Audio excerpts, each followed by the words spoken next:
नमस्कार दोस्तों, एक बार फिर से स्वागत है आपका चैनल बुद्धा एक्सेल में। और जैसा कि आपने पिछले वीडियो में देखा था कि हमने एक एप्लीकेशन फॉर्म बनाया था और हमने उसमें उस एप्लीकेशन फॉर्म को यूज़र फॉर्म में इस्तेमाल नहीं किया था। जो भी हमने कॉन्टैक्ट मैनेजर का एप्लीकेशन फॉर्म बनाया था उसको हमने यूज़र फॉर्म का इस्तेमाल नहीं किया था। आज की वीडियो में हम यूज़र फॉर्म बनाएंगे। यूज़र फॉर्म में कई सारे टूल्स होते हैं, लेकिन हम लिमिटेड टूल का इस्तेमाल करेंगे। तो इस टूल्स का इस्तेमाल करते हुए हम एक यूज़र फॉर्म बनाएंगे और इस यूज़र फॉर्म के बनाने से पहले मैं आपको एक बात बता दूं, इसके कुछ फीचर्स भी हैं और कुछ लिमिटेशन भी है। लिमिटेशन इसमें यह है कि अगर आप मैक ओएस पे काम कर रहे हैं तो मैक ओएस के एक्सेल फंक्शन में ये यूज़र फॉर्म नहीं बनता, लेकिन अगर आप विंडो पे काम कर रहे हैं तो बड़े आसानी से इसको बना सकते हैं। इसके फीचर्स ये हैं कि जब आप इसको बनाएंगे तो बिल्कुल एक सॉफ्टवेयर की तरह बनाएंगे। जो भी सॉफ्टवेयर बनाता है तो बिल्कुल आप पीछे के सारे बैकग्राउंड हट जाएगा और ऐसा लगेगा जैसे कि आप एक सॉफ्टवेयर चला रहे हैं और बिल्कुल सॉफ्टवेयर में ही इसको रन कर देंगे। सॉफ्टवेयर में जैसे कि आप रन कराते हैं, इसमें जितने भी डिटेल आते हैं सॉफ्टवेयर की तरह चलेगा, बैकग्राउंड में बाकी कुछ भी नहीं चलेगा। चाहे तो चला भी सकते हैं बैकग्राउंड में एक्सेल सीट भी, और बाकी नहीं भी चलेगा। तो इसको ज़्यादा अच्छी तरीके से तब समझ में आएगा जब हम एक्सेल में जाएंगे। तो आइए वीडियो शुरू करते हैं और चलते हैं हम इसके एक्सेल सीट में। जैसा कि आप ये देख रहे हैं, पहले जो हमने एक सीट फॉर्म बनाया था और ये सीट फॉर्म में हमने कुछ डिटेल डाले थे। इसके ये जो फॉर्म हमने बनाया था, जैसे आप देख सकते हैं, जैसे मैंने यहाँ पर एम्प्लॉई नंबर अगर मैं डालूँ और यहाँ पे आके सर्च करूँ तो इसके सारे डिटेल्स, जो भी डिटेल है यहाँ पे आ रहा है विद पिक्चर। और इसकी एक लिस्ट बॉक्स भी है जो इसके लिस्ट में है। तो ये सारी डिटेल को जो भी हम आपको मैं फिर से नहीं बताऊंगा, पहले ऑलरेडी मैं बता चुका हूँ कि जैसे उसमें करते हैं सेम फंक्शन सेम चीज़ हम बनाएंगे यूजर फॉर्म में। और यूजर फॉर्म में बनाएंगे तो मुझे इस सीट की भी जरूरत नहीं पड़ेगी। उसके लिए आपको जाना पड़ेगा भाई डेवलपर जाकर मैं क्लिक करके विजुअल बेसिक में, और विजुअल बेसिक क्लिक करेंगे या फिर अल्ट एफ दबा करके हम यहाँ पे चले जाएंगे। तो यहाँ पर जिस तरह की आप ये देख रहे हैं कि हमने पहले से कई सारे फॉर्म बना रखे हैं, ये उसी के डिटेल इसमें लिखे हुए हैं। जैसे कि यहाँ पर ये जो फॉर्म है, इस फॉर्म में हमने कॉन्टैक्ट नाम से पहले से बना रखा है। ये जो दिख रहा है आपको कॉन्टैक्ट मैनेजर का। तो पहले आपको मैं इसको रन करके दिखाता हूँ कि ये कैसे रन करता है, ये जो हमने बना रखा है तो दिखाने के लिए। तो इसके लिए देखिए दूसरी सीट में जहाँ पे डेटा लिखा हुआ है, इस डेटा में जैसे ये जो फॉर्म बना हुआ है, ठीक ऐसा ही फॉर्म जो हमारे डेटा वाले सीट में, तो इस तरफ हमने एक बटन बना रखे हैं। मैं आपको दिखा दूँ, पहले ये जो डाटा है और डेटा के इस तरफ देखिए, ये पर हमारे पास शो यूजर फॉर्म नाम का एक बटन दबा रखा है। इसको क्लिक करते ही ये एक तरह से विंडो खुलता है और इस विंडो में बिल्कुल वैसे ही है जैसा कि आपका कॉन्टैक्ट मैनेजर का उसमें बना हुआ था। तो ये इसके थ्रू ही बनाते हैं और इसमें जब भी हम इसमें, चलिए मैं आपको करके दिखाता हूँ कि कैसे करते हैं।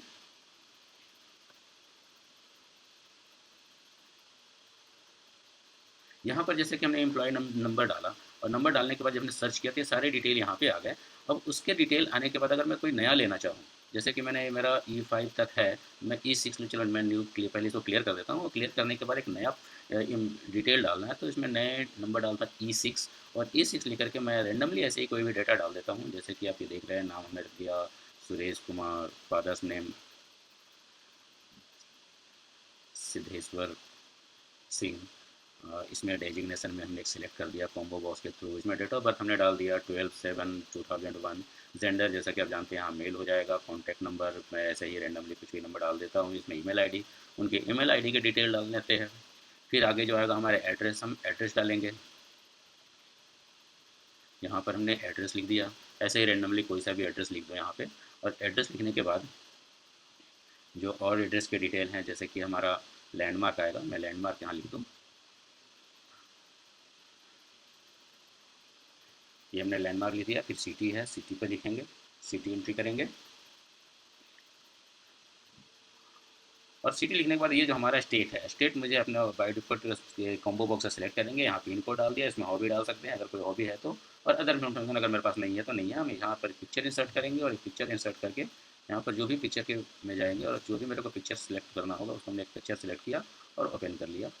और ओपन करने में देखिए यहाँ पिक्चर आ गया। और जैसे ही सेव करेंगे तो सेव डाटा, यहाँ पर all data save and updated लिख दिया, इसको ओके करेंगे। और फिर आप देखेंगे कि इसका जो डेटा है ये नीचे वाले रोज़ में इसके सारे डेटा आ गए। और अगर हम इसको देखिए, सारे के सारे डेटा यहाँ पे आ रहे हैं। और अगर हम इसको यहाँ फिर से यूजर फॉर्म को ऑन करेंगे तो यहाँ पर देखिए E6 का सबसे लास्ट में लिस्ट बॉक्स में ये डिटेल यहाँ पे आ गया। तो इसी को हम बनाते हैं। इसको बनाने के लिए फिर हम चलेंगे इसके यूजर फॉर्म में, सॉरी हम अपने विजुअल बेसिक में जाने के लिए हम वही अल्ट F11 दबाते हैं। और यहाँ पर देखिए कि जो हमने पहले से बना हुआ है और यहाँ पर हमारे कुछ मॉडल भी बने हुए हैं। तो इसको बनाने में हम क्या करेंगे, या तो हम यहाँ पर ये देखिए हमारे मॉडल बने हुए हैं, जिस मॉड्यूल में हम, ये तो पुराने वाले ही बने हुए हैं। ये इंसर्ट दबाएंगे, इंसर्ट क्लिक करके यूजर फॉर्म, या तो इसको क्लिक करेंगे या फिर यहाँ राइट क्लिक करके यहाँ इंसर्ट आएगा, इसको क्लिक करके यूजर फॉर्म क्लिक कर देंगे। तो यहाँ पर एक नया यूजर फॉर्म बनकर तैयार हो जाएगा। देखिए यहाँ पर जो मैंने पहले से बना रखा, कॉन्टैक्ट नाम से बना रखा है, तो इसकी जगह पे मुझे दूसरा लेना पड़ेगा। तो दूसरा यूजर फॉर्म लेकर के जो हम यहाँ बनाते हैं, हमने ये लिया। तो बाय डिफ़ॉल्ट इसको पहले से 2 अगर यूजर फॉर्म बने हुए हैं तो यूजर फॉर्म 3 के नाम से ये बना हुआ है। इसका साइज़ अपने हिसाब से जितना ही बड़ा छोटा आप कर सकते हैं। ये देखिए बड़ा छोटा जो भी साइज़ का करना चाहें हम इसको अपने हिसाब से यूजर फॉर्म का साइज़ को कर सकते हैं। और ये हमारा टूल्स फॉर्म है।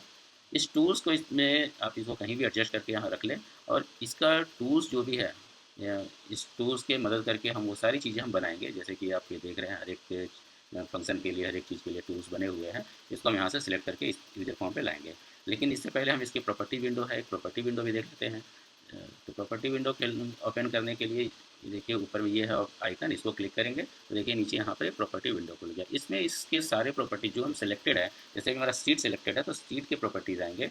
अगर मैं कुछ टूल्स सिलेक्ट करूँगा तो टूल्स के प्रॉपर्टीज आएंगे। तो इसके प्रॉपर्टी हम यहाँ पे जो भी हमें मेंटेन करना वो कर सकते हैं। जैसे कि इसका बैक कलर करना हो, इसका फोर कलर करना हो, बॉर्डर करना हो, वो सब कर सकते हैं। तो यहाँ पर जैसे कि अभी हम इसको इसमें सारी जो, जस्ट सेकेंड, यहाँ पर जैसे कि हमने ये टूल्स बनाया, टूल्स लिया लेवल का, तो ये लेवल की प्रॉपर्टी आ गया। उसको अभी हमें सीट सेलेक्ट किया तो सीट की प्रॉपर्टीज आ गई। ये जस्ट मैं आपको दिखाने के लिए बना रहा था। तो यहाँ पर हम इसका नेम चेंज कर सकते हैं। जैसे कि हमने यहाँ पर सीट का नाम हमने कॉन्टैक्ट 2 रख दिया क्योंकि कॉन्टैक्ट 1 पहले से लिखा हुआ है। और इसकी जो कैप्शन है, कैप्शन का मतलब जैसे यहाँ पर बाय डिफ़ॉल्ट यूजर 3 लिखा हुआ है, तो हम यूजर 3 की जगह हम यहाँ पर कैप्शन लिखेंगे। देखिए मैं यहाँ पर कैप्शन यहाँ पर चेंज कर देता हूँ। ये है कॉन्टैक्ट मैनेजर नहीं, contact data entry form, thank you form, ये हमने यहाँ पे लिख दिया। और इसको लिखने के बाद ये जैसे इसको अभी फ़िलहाल हटा देता हूँ, इसकी ज़रूरत नहीं है। तो ये मैं डिलीट बटन दबा दूँगा, ये डिलीट हो गया। और अभी सीट है, एक बार इसको रन करके दिखाता हूँ कि कैसे रन करता है। लेकिन इससे पहले मैं इसको थोड़ा सा चेंज कर दूँ, इसका बैक कलर वगैरह। तो मैं इसको, जैसे इसमें फ़ॉन्ट है, फ़ॉन्ट आप यहाँ चेंज तो कर सकते हैं, लेकिन फ़ॉन्ट जो बैकग्राउंड हमने यहाँ पे चेंज किया, इसमें बैक कलर कोई सा भी हमने ये सिलेक्ट कर लिया। अभी देखिए बैकग्राउंड का जो साइज़ है ये, और बाय डिफ़ॉल्ट सेंटर में लिया हुआ है। तो यहाँ पर हम क्लिक करके देखिए, यहाँ नीचे आकर के इसके जो कैसा होना चाहिए, यहाँ इसको क्लिक करके, इफेक्ट को क्लिक करके इसमें स्क्रैच को हम क्लिक करेंगे, स्ट्रेच को, तो स्ट्रेच होकर के ये फुल साइज़ में आ जाएगा, विंडो के साइज़ में। जैसे ये देखिए हमने स्ट्रेच सेट करिए, फुल साइज़ में हमारा बैकग्राउंड हो गया। तो इस तरह हम इसमें बैकग्राउंड डालते हैं। और बैकग्राउंड डालने के बाद अगर आपको पसंद नहीं हो तो बैकग्राउंड नहीं भी डाल सकते हैं। जो पिक्चर में हमने सिलेक्ट किया है तो हम इसको हटा भी सकते हैं। और जैसे ये पिक्चर है इसको मैं इसको डिलीट कर देता हूँ। यहाँ पर नन करेंगे, अगर बैकग्राउंड, अगर ये देखिए हमने नन कर दिया। अभी पिक्चर यहाँ से हट गया। इसको बैकग्राउंड पे मुझे कलर करना है बिल्कुल, तो अभी मैं बैकग्राउंड में मैं डालना नहीं चाह रहा, अभी मैं सिंपल ही डालूंगा। तो बैकग्राउंड में मैं सिर्फ सिंपल कलर डाल रहा हूँ। तो ये इसमें से एक कलर सेलेक्ट करने वाला, ये हमने कलर सेलेक्ट कर लिया। और इसका बॉर्डर कलर सेलेक्ट करना है तो इस तरह से आप बॉर्डर कलर भी सिलेक्ट कर सकते हैं। तो इसमें मेन कलर और बॉर्डर कलर दोनों, मतलब बैकग्राउंड कलर और ये बॉर्डर कलर हमने यहाँ से सिलेक्ट कर लिया। अब हम इस पर टूल्स लगाएंगे। टूल्स करने से पहले मैं आपको एक बार रन करके दिखाता हूँ कि ये कैसे रन करता है। तो इसमें रन कराता हूँ पहले, यहाँ से हम रन कर देंगे। चलिए हमें एक बार सिलेक्ट करना होगा, इसको सिलेक्ट करके जब हम यहाँ से रन करते हैं, पहले सीट को सिलेक्ट करेंगे और सिलेक्ट करने के बाद हम इसको रन करेंगे। ये देखिए इस तरह से सामने आ गया। इसको ऐसे नहीं, इसको पहले यहाँ से बंद कर देता हूँ मैं। और हम चलते हैं अपने सीट पे। इसको पहले मैं बंद कर दूँ और चलते हैं सीट पे। जैसे हम सीट पे आ गए और इसको जब हम क्लिक करेंगे, इसमें पहले साइन करना होगा और साइन किया होगा। यहाँ से हम रन कर रहे हैं तो ये देखिए ये क्या हो रहा है कि पीछे का जो बैकग्राउंड में जो हमारा सीट है उस पर हम क्लिक करें तो काम नहीं कर रहा है, ये सिर्फ इसी पे काम करेगा। तो इसमें एक फंक्शन में ये दिया होगा कि पीछे अगर आप क्लिक करें तो काम नहीं करो। अगर आप उसमें कराना चाहते हैं तो उसका भी एक ऑप्शन है, वो मैं आपको पहले बता दूँ। इसको क्लिक करके जब से चाहते हैं इसमें प्रॉपर्टी विंडो में, और प्रॉपर्टी में नीचे लिखा होगा शो मॉड्यूल। शो मॉडल में यहाँ पर इसको हम करेंगे फॉल्स। अगर हम इसको फॉल्स कर लेते हैं और इसके बाद जब रन कराता है, देखिए बैकग्राउंड में काम करना है तो बैकग्राउंड में काम कर सकते हैं, इस पर काम करना है तो उस पर भी काम कर सकते हैं। जैसे बैकग्राउंड में क्लिक किया और यहाँ पर सीट पे यूजर फॉर्म में क्लिक किया तो यहाँ पर भी यूजर फॉर्म पे भी ये काम आ जाएगा। तो इस तरह से हम इसको सॉल्व करते हैं। अब चलते हैं इसके बाकी फीचर्स को। तो इसमें चलते हैं अपने वाले यूजर फॉर्म में। इस यूजर फॉर्म में एक एक करके हम वो सारी चीज़ें हम बनाएंगे। जैसे कि आपका लेबल हो गया, टेक्स्ट बॉक्स हो गया, और जो भी बॉक्स होंगे यहाँ पर हम यहाँ बनाएंगे। जैसे कि हमने ले लिया एक लेबल। इस लेबल पे हम यहाँ पे इसका पहले कैप्शन लिखेंगे, कॉन्टैक्ट मैनेजर, जैसा कि हमने एप्लीकेशन फॉर्म में बनाया था। तो यहाँ पर हम लिखेंगे कॉन्टैक्ट मैनेजर, हमने लिख दिया। अब इसके साइज़ जो डिटेल में हमें मेंटेन करना है, तो यहाँ पर देखिए फ़ॉन्ट है, फ़ॉन्ट पे क्लिक करेंगे तो यहाँ पर देखिए कि हम इसे बोल्ड करना है, बोल्ड कर दिया। साइज़ थोड़ा मैं बड़ा कर देता हूँ तो ये बड़ा साइज़ हो जाएगा। और हम फ़ॉन्ट स्टाइल करना चाहें तो फ़ॉन्ट स्टाइल कर सकते हैं। अंडरलाइन को हम ऐसे अंडरलाइन कर देंगे। ये देखिए इसमें आ गया और इसका साइज़ हमने ऐसे मेंटेन कर लिया। और एक बार और बता देना चाह रहा हूँ, जैसा कि आप ये देख रहे हैं कि जो कॉन्टैक्ट मैनेजर है, इसको मैं एक बार फिर से दिखा दूँ। कॉन्टैक्ट मैनेजर मैंने लिख रखा है, इसको मैं थोड़ा इधर से खिसका दूँ। इसका जो बैकग्राउंड है, इसका बैकग्राउंड में अभी आपको सेम कलर का पता नहीं चल रहा है। इसका बैकग्राउंड का जैसे कि मैं यूज़र फॉर्म का अगर मैं बैकग्राउंड ब्लैंक कर दूँ, अगर मैं वाइट कर देता हूँ यहाँ बैकग्राउंड, तो आप ये देख रहे हैं कि इसका कॉन्टैक्ट मैनेजर का बैकग्राउंड में कुछ कलर दिख रहा है। तो इसका एक तरीका ये है कि बैकग्राउंड तो इसका तो मैं पहले वैसे ही छोड़ दूँ, जैसा कि हमारा था। और जो कॉन्टैक्ट मैनेजर जो मैंने लेबल लिखा है, इसके जो बैकग्राउंड है, बैक कलर, इसको मैं स्टाइल है, इसको ट्रांसपेरेंट कर लेता हूँ। तो इसमें बैकग्राउंड कैसा भी कलर हो, उसमें ये बिल्कुल क्लियर दिखेगा। उसी तरह एक और हमारा जो ये सीट सॉरी एक जो लेबल है, इसका भी मैं बैकग्राउंड जो है, बैक कलर, इसको बैक स्टाइल में इसको ये कर देता हूँ, ओका क्यू सॉरी ट्रांसपेरेंट, और साथ में मैं यहाँ पर डिटेल लिखना शुरू कर रहा हूँ, जैसे कि यहाँ पर एम्प्लॉय आई डी लिख दिया। और इसके जो साइज़ है, अगर हम अभी तो इसको मैं यहाँ पर अलाइनमेंट जो इसको राइट कर देता हूँ, क्योंकि सारे राइट में अलाइन करेंगे। और साथ और एक हम यहाँ पर एक टेक्स्ट बॉक्स लेंगे, और इस टेक्स्ट बॉक्स का जिस तरह के कलर वाइट है, तो इसका भी मैं एक सेम कलर ले लेता हूँ, या फिर सबसे अच्छा है कि इसको मैं ट्रांसपेरेंट कर लूँ। और ट्रांसपेरेंट करके साइज़ तो हमारा चूँकि ठीक है, इसलिए मैं साइड में ज़्यादा चेंज नहीं कर रहा। और इसको और इन दोनों को सिलेक्ट करके और मैं कंट्रोल दबा करके अगर मैं इसको नीचे ड्रैग करता हूँ, तो इसका एक और कॉपी बनकर तैयार हो जाएगा। इस तरह करके हमें जितनी भी ज़रूरत होगी उतना हम इस तरह से लेकर के हम बना सकते हैं। अब जहाँ पे देखिए कि जैसे मैंने यहाँ एम्प्लॉय आईडी, एम्प्लॉय नेम, और उसके लिए हमने बना, जिसमें यहाँ लिख देता हूँ एम्प्लॉय नेम, और इसके फादर्स नेम के लिए हमने यहाँ बना लिया। यहाँ लिखेंगे फादर्स नेम, और यहाँ पर हमने फादर्स नेम लिख दिया। ये जो हमें लिखना है डेजिग्नेशन, तो यहाँ पर हम यहाँ पर डेजिग्नेशन लिखने के बाद जो मैं यहाँ डिटेल डाल रहा हूँ, टेक्स्ट बॉक्स, हम टेक्स्ट बॉक्स नहीं लेंगे, यहाँ पर मुझे चाहिए होगा कॉम्बो बॉक्स। क्योंकि कॉम्बो बॉक्स, जैसा कि आप मैं सीट में दिखा दूँ, ये जो हमारा यहाँ पर था, ये हमारा कॉम्बो बॉक्स था कि क्लिक करने के बाद खुले। मैं एक और दिखा देता हूँ इधर को, जिसमें ये देखिए स्टेट में यहाँ मैं क्लिक करूँ तो ये कॉम्बो बॉक्स है। जैसे मैं क्लिक करता हूँ तो डिटेल ये इसमें भी आना चाहिए, लेकिन अभी नहीं आ रहा। मैं उसका रीज़न बता दूँ, लेकिन अभी मैं यूजर फॉर्म में रहते हैं। तो यूजर फॉर्म में यहाँ पर मेरे को कॉम्बो बॉक्स लेना है, तो यहाँ से कॉम्बो बॉक्स लिया सिलेक्ट, और इस तरह से हमने यहाँ पे सिलेक्ट कर लिया। अब सिलेक्ट कर लिया तो कॉम्बो बॉक्स में चलिए इसको भी ट्रांसपेरेंट कर लेते हैं, और इसका बैक कलर डाल देते हैं। और इसका जो है इसमें एक रो सोर्स डालना पड़ेगा कि ये डेटा आया कहाँ से। तो यहाँ पर आप देखेंगे इसके प्रॉपर्टी में कि रो सोर्स है, और रो सोर्स जहाँ पर ब्लैंक है, तो यहाँ पर वो सोर्स डालना पड़ेगा कि हमने ये कहाँ से लिया है।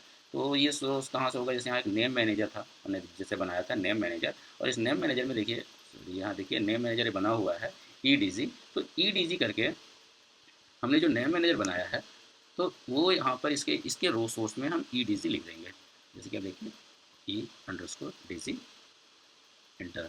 अब इसके बाद जब मैं इसको रन कराऊंगा, तो इसमें सारे डिटेल जो होंगे, ये कॉम्बो बॉक्स में जो भी EDG में होगा, जैसे मैं एक बार रन करके दिखाता हूँ।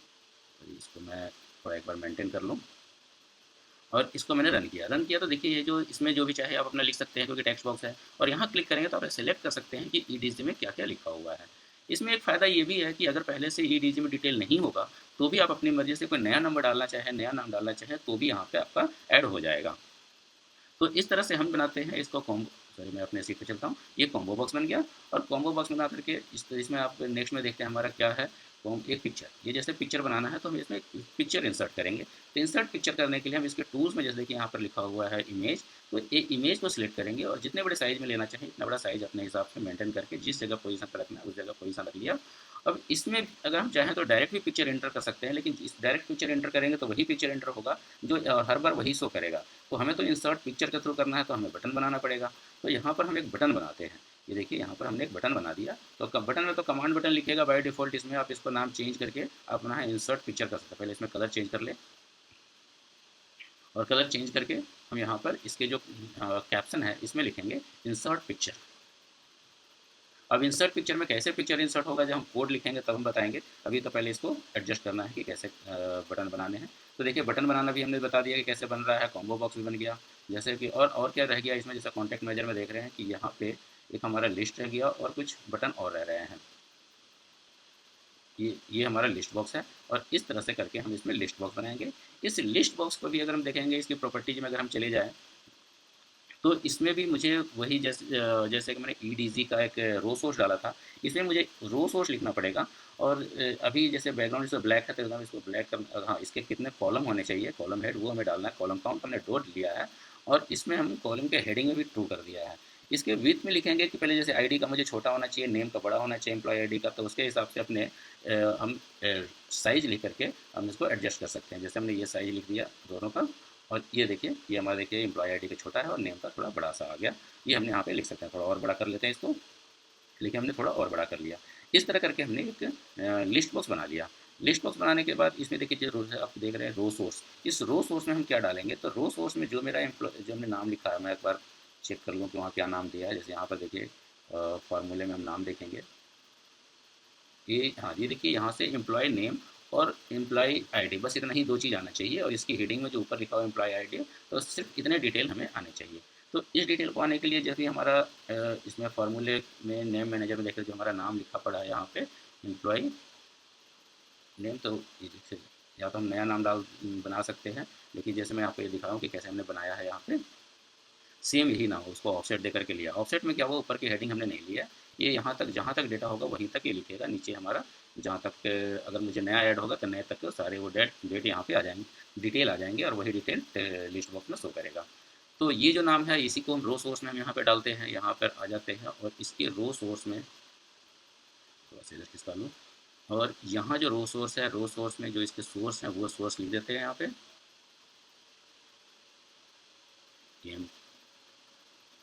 और ये देखिए जैसे रो सोर्स नाम लिखते ही इसके सारे डिटेल यहाँ पे आ गए। अब नया हम ऐड करेंगे वो भी हमें इस पर आ जाएगा। देखिए हम रन करेंगे तो यहाँ सारे डिटेल आ रहे हैं यहाँ पे, और अगर मैं कुछ और नया ऐड करूँगा तो नए भी इस पर आएंगे। अब जैसा कि ये जो हमारा लिस्ट बॉक्स है, इस लिस्ट बॉक्स का बैकग्राउंड जो है इसमें ट्रांसपेरेंट नहीं होता, तो इसमें मुझे कलर डालना ही पड़ेगा। ट्रांसपेरेंट का ऑप्शन नहीं होता, तो इसमें कोई ना कोई कलर सेलेक्ट करना पड़ेगा। तो अपने हिसाब से जो कलर हमें समझ में आए वो कलर हमने सेलेक्ट कर लिया। और नीचे आप ये देख रहे हैं कि इसमें एक स्क्रोल बार आया हुआ है, तो इसको थोड़ा सा साइज अगर मैं बड़ा करूँ तो ये स्क्रोल बार हट जाएगा। जैसे देखिए हम थोड़ा बड़ा कर दिया तो स्क्रोल बार ये हट गया। तो इस तरह से हमने ये सारा अब जल्दी से मैं सारे फॉर्मेट बना देता हूँ कि जैसा ये करना है वैसे ही सारे फॉर्मेट बनाने हैं। तो शुरू में जो मैंने रन करके जो आपको दिखाया था, ये जो दिखाया था ये हमने पहले से बना रखे हैं। तो इसी बने हुए को हम पहले एक बार इसको हमें ज़रूरत नहीं है फिलहाल, तो इसको मैं डिलीट कर देता हूँ। ये देखिए राइट क्लिक करके यहाँ पर हम रिमूव करेंगे तो ये पूछेगा इसका कोड सेव करना है, मैं यहाँ पर नो कर देता हूँ, तो ये सेव नहीं होगा और ये चला गया। अब हम चलते हैं पहले वाले में ही जो हमने बना रखा है। इसमें जितने भी बना रखे हैं इसको अगर मैं कोई सा भी हो, अगर चाहे टेक्स्ट बॉक्स हो या फिर आपका लेबल हो, कहीं पर भी अगर हम डबल क्लिक करेंगे तो उसके कोडिंग वहीं से शुरू हो जाएंगे। अभी मैं देखिए इसमें सारे के सारे डबल क्लिक यहाँ डबल क्लिक करने में सारे कोड लिखे हुए हैं, मैं पहले सारे कोड ही डिलीट कर देता हूँ। अब क्योंकि अब नए तरीके से बनाएंगे तो फॉर्मेटिंग का तो हमने बता दिया, और एक एक करके हम इसमें सब में कोड लिखेंगे। कोड लिखने का यही ऑप्शन है कि इसमें चाहे लेबल हो, टेक्स्ट बॉक्स हो, कोई बटन हो, किसी को भी अगर हम डबल क्लिक करेंगे तो डबल क्लिक करते ही उसका एक कोडिंग का एक फॉर्म आ जाएगा और वहाँ पर जा करके हम वो कोड को लिख सकते हैं। जैसे मैंने इसको डबल क्लिक किया तो देखिए ये डिटेल आ गया और यहाँ पर लिख रहा है क्लिक। ये क्लिक लिखने का मतलब है कि जब हम क्लिक करेंगे तो हमें क्या होना चाहिए वो कोड लिख लें। जैसे बटन को क्लिक के लिए आया तो यहाँ पर लिखा क्लिक, यानी बटन को अगर हम क्लिक करेंगे तो जो कोड लिखेंगे वो फंक्शन यहाँ पे वो काम करेगा। तो इसी तरह हमने सबका बनाना है, हमें तो बटन का ही बनाना है। तो सबसे पहले हम बनाएंगे इंसर्ट पिक्चर का। तो इंसर्ट पिक्चर को हम डबल क्लिक करेंगे तो और इससे पहले मैं आपको ये बता दूं कि इसमें जो नेम है, ये इसका जो भी टेक्स्ट बॉक्स है, क्योंकि टेक्स्ट बॉक्स की डाटा मुझे एंट्री करनी है, तो सभी टेक्स्ट बॉक्स का एक स्पेसिफिक नाम लिखेंगे। जैसे कि हमने EMP1, EMP2, EMP3 ऐसे करके लिखा है। ये हम क्यों लिखेंगे आगे कोडिंग में अच्छी तरह से समझ में आ जाएगा, लेकिन हमने इसमें नाम जो है EMP1 करके ही हमने लिखा है। EMP1 ये लिख दिया, इसका अगले वाला EMP2 कर दिया, इसका EMP3 कर दिया, EMP4 कर दिया, इसी तरह करके EMP15 तक आएंगे। ये सब वही है जो भी जैसे यहाँ पे देख रहे हैं कि जो फील्ड है वो जिस सीरियल में वो फील्ड है 1 2 3 4 5, उसी सीरियल में जिस फील्ड में हमने उसी सीरियल में हमने EMP1 2 3 करके ऐसे लिख दिया है। अब ये लेना 15 तक है, और एक और डेटा हमने रिजर्व रख रखा है पिक्चर के लिए, क्योंकि पिक्चर का हमें पाथ डालना होगा और कहीं ना कहीं स्टोर करना होगा कि इसमें पिक्चर का जो डेटा है उसका पाथ हम वहाँ स्टोर करेंगे। तो ये जो टेक्स्ट बॉक्स है, ये टेक्स्ट बॉक्स क्या होगा कि हमें दिखना नीचे ज़रूरत नहीं है, क्योंकि जो डेटा है वो तो हमें शो करना चाहिए, लेकिन जब हम इसको रन करेंगे तो ये शो होगा। इसको शो नहीं होना चाहिए। जैसे कि मैं आपको एक बार करके दिखाता हूँ। जैसे मैं इसको रन करूँगा, देखिए यहाँ हमने रन किया तो यहाँ पर ये शो कर रहा है, और ये शो करने में यहाँ पार भी लिखा शो होगा जो मुझे नहीं चाहिए। तो उसको जब हम इनिशियलाइज़ करेंगे तो इसकी विजिबिलिटी को हम ऑफ करेंगे, तो वो भी हम करेंगे। आगे कोडिंग में आपको सारे की सारी चीज़ें मैं बताऊँगा। तो आइए हम पहले चलते हैं कोडिंग में।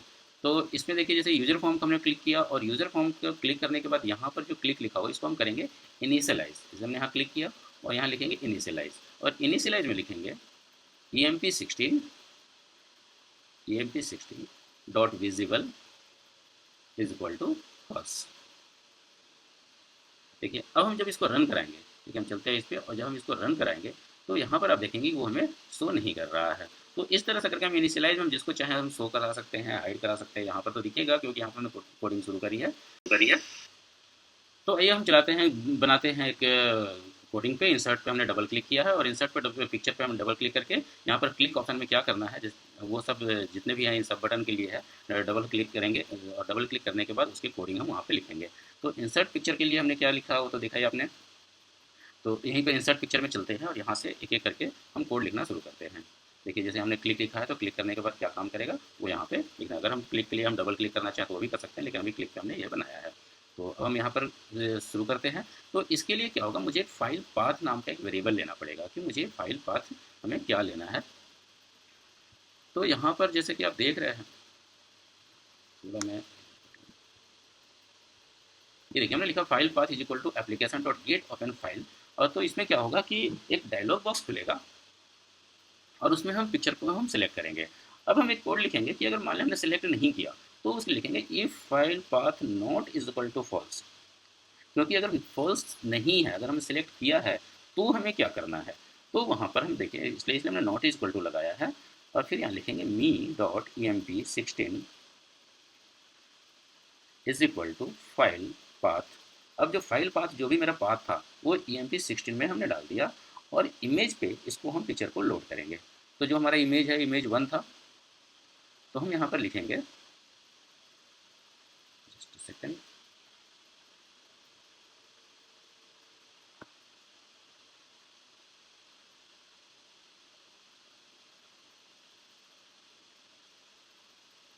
मी dot image1 dot picture is equal to load picture bracket, और यहाँ पर वो फाइल नेम लिखेंगे। तो यहाँ सीधा लिखेंगे me equal to emp16, sorry me dot emp16, that's it. और यहाँ पर करेंगे एंड इफ कर दिया, बस इतना ही हमें करना है। अब जरा देखिए, जब मैं इसको रन कराऊंगा यहाँ पे, तो इंसर्ट पिक्चर कर रहा हूँ, तो देखिए इसमें ये खुल रहा है, और ये खुलने के बाद कोई भी पिक्चर सिलेक्ट किया और जब मैं ओपन कर लिया तो इसके अंदर हमारा पिक्चर लोड हो गया। तो बस इसको पिक्चर को लोड करने के लिए यहाँ पर डाल दिया, और इसका कोड तो हमारा हो गया। बस इतना ही इसमें करना होगा। अब जो भी हमारा कोड होगा वो हमारा emp16 ये जो दिख रहा है इस पर हमारा सेव हो जाएगा। अब हम नेक्स्ट बनाएंगे सेव एंड अपडेट पे, कि अगर हमारा सब कुछ डाटा अगर हम डाल देंगे तो मुझे सेव कैसे करना है, और सेव करने के लिए मुझे कहाँ स्टोर करना है। तो इसके लिए भी हम यही सेव एंड अपडेट पे डबल क्लिक करेंगे, और डबल क्लिक करने के लिए देखिए हम यहाँ पर आ जाते हैं। यहाँ पर भी क्लिक का ऑप्शन ही है, और एक एक करके सबसे पहले तो मुझे वो लास्ट रो निकालना पड़ेगा, क्योंकि लास्ट में हमें सबसे लास्ट में मुझे लिखना है। या फिर अगर मुझे पहले से पता हो, मैं थोड़ा इसको बड़ा कर दूँ तो आपको ज़्यादा समझ में आएगा। तो हमें जो डेटा स्टोर करना है मुझे शीट 2 में स्टोर करना है, और उसका लास्ट रो निकालने के लिए हम देखेंगे शीट 2 डॉट रेंज ए, लास्ट में डाटा के इंड एक्सेल अप करेंगे, और एक्सेल अप करके डॉट रो कर देंगे, एक्सेल अप डॉट रो। इससे हमारा सबसे लास्ट +1, क्योंकि लास्ट रो निकालने के बाद मुझे नेक्स्ट वाले पे मुझे ऐड करना है, तो हम +1 करेंगे और एक फोर लूप चलाएंगे। फोर लूप इसलिए चलाएंगे कि पहले देखेंगे जो भी डेटा है वो हमारा कहीं पहले से एग्जिस्ट तो नहीं करता। तो इसके लिखेंगे फोर, एक ऐसा वेरिएबल लेंगे my var is equal to 3 to last row. 3 इसलिए क्योंकि पहले दो हमने रो को रिजर्व रखा था कुछ और डेटा रखने के लिए, कुछ हेडिंग के लिए, और यहाँ पर नेक्स्ट हमने कर दिया। फिर हम यहाँ देखेंगे इफ़, हम सर्च करेंगे कि अगर जो हमारा एम्प्लॉई आईडी जो है वो मैच कर रहा है, तो लिखेंगे if emp1 dot value is equal to sheet 2 dot range, और यहाँ पर लिखेंगे ए एंड माई वर एक एक करके सारी चीज़ें डॉट वैल्यू। देन अगर ये मैच कर जाता है तो क्या करना होगा, मुझे एक लास्ट रो, एक अपना जो माई रो होगा, जो रो होगा, एक रोल नंबर हम यहाँ से निकाल लेंगे कि कौन से रो में वो मिल रहा है। लिखेंगे my row is equal to my वर, जो मेरा वेरिएबल है माई वर। और इसके बाद यहाँ से इंड 4 कर देंगे, एग्जिट 4 कर देंगे, क्योंकि फोर लूप से एग्जिट अगर नहीं करेंगे तो दोबारा फिर से ये प्रॉब्लम क्रिएट करेगा। और वहाँ से जो इफ़ का है वो हम एंड इफ़ कर देंगे। इंड इफ को क्लोज कर दिया हमने, एंड इफ कर दिया। और लास्ट में जो हम जाएंगे, ये देखिए यहाँ पर लास्ट में जा करके हम क्या लिखेंगे, सपोज करो उसे मिला ही नहीं।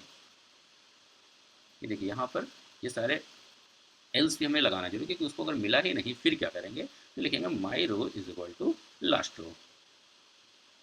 तो अब क्या होगा, माई रो की वैल्यू वो होगी, अगर मिल गया तो जो रो में मिला वो रो मिल जाएगा, और नहीं मिलेगा तो लास्ट रो है यानी सबसे लास्ट वाले को वो करेगा, क्योंकि हमने सेव और अपडेट दोनों का एक ही बटन बनाया है इसलिए हमेशा इसमें कर रहे हैं। अब लिखेंगे फॉर माई कॉल, अब कॉलम के लिए वॉल्यूम तो हो गया, रो तो मिल गया, अब कॉलम में लिखना है 1 to 16 क्योंकि हमारे पास 16 थे। तो हम यहाँ पर लिखेंगे जैसे लिया नेक्स्ट, और इसके बाद लिखेंगे मी ब्रैकेट में कॉलन लगा करके, सॉरी वो इन्वर्टेड कॉमा लगा के, E M P and my col dot value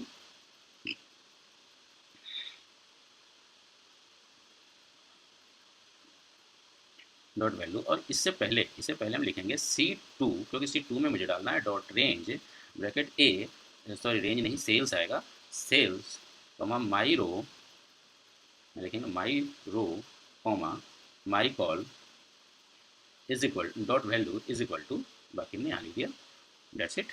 अब क्या होगा, और यहाँ पर सॉरी नेक्स्ट फिर से लिख दिया हमने, इस नेक्स्ट को जब रन कराएंगे, और जब मैं इसको डेटा को सेव कर रहा हूँ, जैसे कि मैं यहाँ पर ये डेटा डाला, और ये डेटा डाल करके हमने यहाँ पर जो भी डिटेल मुझे नया ऐड करना है सारे मैं नाम डाल रहा हूँ, और इसके बाद जब मैंने पिक्चर इंसर्ट किया, कोई सा भी पिक्चर, मैं इसको एक पिक्चर ले लेता हूँ और इसको अगर इंसर्ट करता हूँ तो एक एरर आ रहा है, और एरर आने का इसलिए क्योंकि ये सिर्फ जेपीजी फाइल ही लेता है। तो अब मैं यहाँ रन कर रहा हूँ, और यहाँ पर एक नया E7 करके लिया, और यहाँ पर पहले मैं पिक्चर इंसर्ट कर लेता हूँ, तो मैंने सेम पिक्चर को लेकर के यहाँ पर हूँ, जब मैं इंसर्ट कर लिया तो यहाँ पिक्चर इंसर्ट हो गया। अब मैं जिसके डिटेल डालता हूँ, जैसे कि नेम डालना है, मैं नेम डाल दिया, और मैं इसको सेव करता हूँ। ठीक है, एक एक्स्ट्रा नेक्स्ट रह गया जो मैंने पहले दिखाया था कि उसके लिए वो कह रहा है कि नेक्स्ट एक्स्ट्रा है, इसको मैं डिलीट कर देता हूँ। अब मैं इसको रन कर दिया, जब मैं इसको रन कर दिया देखिए, तो इसमें सीट में देखिए कि दोनों ये एम्प्लॉय नेम और इसका नेम और आईडी, ये दोनों यहाँ पर लिखा हुआ लास्ट डेटा में आ गया। और यही चीज़ अगर मैं इसको इसमें सीट में देखिए MP7 सॉरी E7 में इसके डिटेल भी लिस्ट बॉक्स में आए हुए हैं।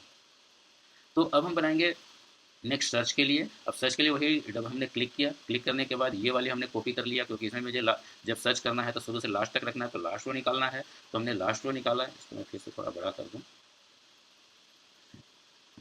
तो ये लास्ट रो निकाल लिया स्टिक टू लिख करके, और लिखने के बाद यही लिखेंगे for my var is equal to 3 to last row, जैसा कि उसमें किया, और इसमें भी करेंगे नेक्स्ट, क्योंकि मुझे एक बार सर्च करना है, और सर्च करना है EMP से। तो जो यहाँ पर हमने जो कॉपी किया है वही यहाँ पर हम पेस्ट करेंगे, यहाँ क्लिक करके यहाँ पे पेस्ट कर दिया कि if EMP1 dot value is equal to, जो भी मुझे शुरू से लेकर जैसे ही वो मैच कर देता है तो क्या करना है, तो यहाँ पे पहले एक जैसे ये देखिए यहाँ से यहाँ तक जो हमने किया इसको कॉपी कर लेंगे, और वो यहाँ पे हम पेस्ट कर देंगे। इससे क्या होगा कि जैसे ही वो मैच करेगा, जब नहीं मैच करेगा तब तो मिलेगा ही नहीं, लेकिन जैसे ही वो मैच करेगा तो जितने भी कॉलम है, और ये देखिए हमने क्या किया था, टेक्स्ट बॉक्स से सीट में लिया था, अब सीट से टेक्स्ट बॉक्स में लेंगे, तो इसको इधर नहीं हम इधर को लिखेंगे, इसको मैं डिलीट कर दीजिए टू। अब देखिए ये कर दिया, और इफ़ के लिए एंड इफ़ करेंगे, और इस तरह से कर हमारा सर्च का हमारे सारे डिटेल बन के तैयार हो गए। अब मैं सिर्फ सर्च करूँगा, लेकिन मैं रन करा देता हूँ इसको, और रच करके जैसे मैंने यहाँ पर एम्प्लॉय नंबर डाला, और यहाँ एक डीबग आ गया। डीबग क्यों, क्योंकि हमारा माई रो जो है यहाँ पर नहीं है, माई रो का मुझे माई भर लिखना पड़ेगा, क्योंकि यहाँ पर मैंने माई रो दिया नहीं था, कॉपी पेस्ट करने से थोड़ी ये प्रॉब्लम हो जाती है। ये देखिए यहाँ पर सर्च में सारे की डिटेल आ गया, मैं फिर से दूसरा नंबर डालता हूँ और इसके लेके मैं सर्च करता हूँ तो ये डिटेल आ गया। अब देखिए इसमें पिक्चर नहीं आया है, तो पिक्चर के लिए मुझे पिक्चर लोड करना पड़ेगा। तो अभी तक तो मुझे सिर्फ कोड लिख कर जो डिटेल था वो डिटेल ही हमने ढूंढा है, जो भी जिसमें था तो वो लिया। तो अब हम इसको पिक्चर के लिए लाएंगे, फिर वही चलते हैं सर्च में, और सर्च में जाने के बाद यहाँ पर जैसे ये नेक्स्ट हो गया, नेक्स्ट के बाद हम लिखेंगे पिक्चर को हम लोड करने का वही है सेम मी डॉट इमेज 1 डॉट पिक्चर, मतलब ये लिखने की जरूरत नहीं, ऊपर से कॉपी कर लेते हैं सीधा, जैसे कि मैंने लोड पिक्चर के साथ हमने किया था। ये देखिए me dot image 1 dot picture equal to load picture, यहाँ पर सेम यहाँ पर पेस्ट कर दिया। अब पेस्ट करने के बाद देखो जो EMP16 में जो भी होगा वो सर्च के थ्रू, जब मैंने सर्च किया तो EMP16 में आया, उसी पिक्चर को ये लोड देखिए यहाँ पे लोड करके आ गया। तो इस तरह से सर्च का भी हमने बना लिया। देखिए जिसका भी सर्च करना चाहें वो सर्च करके एम्प्लॉय कोड का से हम यहाँ पे सर्च कर सकते हैं, सारे डिटेल यहाँ पे सर्च करके आ गया। तो अब हम चलते हैं अपने दूसरे कोड में, क्योंकि अब हमें डिलीट का बनाना है, या फिर डिलीट का, क्लियर का और एडिट का। तो उसको चलिए हम डिलीट में चलते हैं। डिलीट का डबल क्लिक किया, इसमें भी पहले लास्ट रो निकालेंगे, जैसे हमने यहाँ से कॉपी कर लिया, हमें यहाँ पर लास्ट रो निकाला, लास्ट रो निकाल के फिर से हमने यहाँ से यहाँ तक कॉपी कर लिया, क्योंकि मैच करने के बाद ही करना है। तो यहाँ पर सीधा हमने कॉपी कर दिया कि अगर ये मैच कर जाता है तो यहाँ पर हमने नेक्स्ट कर दिया, और नेक्स्ट करने के बाद यहाँ पर लिख रहे हैं इंडेक्स करके। यहाँ मुझे सीट 2 का ए से लेकर के पी तक जितने भी होगा मुझे सारे के सारे डिलीट करने हैं। तो यहाँ पर और मुझे सिर्फ रो नंबर, यहाँ पर रो नंबर ही ढूंढना कि कौन सा रो है। तो यहाँ पर सीधा लिखेंगे C2 dot range A and my were comma, और कहाँ तक जाना है मेरे को एक बार देखना पड़ेगा कि मेरा कहाँ कौन से कॉलम तक है, पी तक है। तो लिखेंगे P and my were dot delete. बस इतना ही में ये काम कर जाएगा। वो पहले C2 में वो ढूंढेगा, ढूंढने के बाद उसको डिलीट कर देगा। अब हमारा एक और रह गया क्लियर का। ये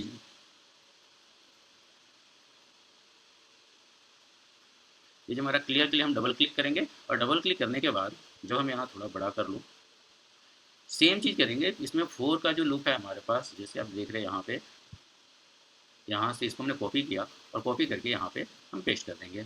तो इस पेस्ट में कुछ नहीं, यहाँ से C2 का पहले सारे डिलीट करेंगे और यहाँ पर इज इक्वल टू दे करके इन्वर्टेड कॉमा 2 बार दे देंगे और ये ब्लैंक रह जाएगा। और एक और रह गया जो इसका पिक्चर है, जो लोड पिक्चर है, उस पिक्चर को भी मुझे रिमूव करना है। तो उसके लिए हमने यहाँ पर कॉपी कर लिया, ये वाले कॉपी हमने करके, और यहाँ पर फिर उसको भी पेस्ट कर दिया।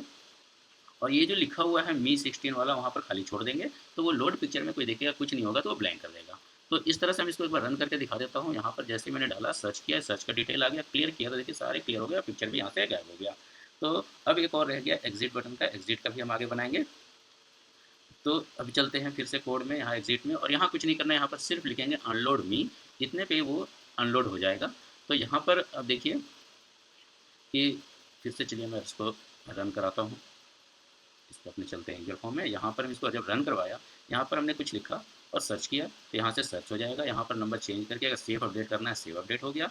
अब अगर इसमें डिलीट करना हो तो ये एक बार डिलीट भी हो जाएगा, और उसका क्लियर करेंगे तो क्लियर हो जाएगा, और एग्जिट करेंगे तो ये एग्जिट हो गया।